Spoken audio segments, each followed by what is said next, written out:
আমাদের বাড়িতে এই যে কলা গাছটা তোমরা দেখছো, এই গাছটা খুব শখের গাছ, খুবই শখের গাছ, মানে তুলোয় মুড়িয়ে রাখা হয় বলতে পারো এই গাছটাকে।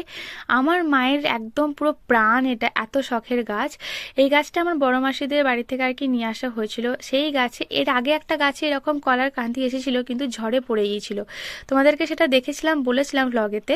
তো সেটা দেখে তো আমার মা পুরো কান্নাকাটি শুরু করেছিল। তো আবার এই গাছে এক কাঁদি ফল এসছে, মানে এক কাঁদি কলা এসেছে, দ্বিতীয় গাছ বটে। সেই গাছে তো আর হয় না, একটা গাছে তো একবারই কলা হয়, তোমরা তো সবাই জানো।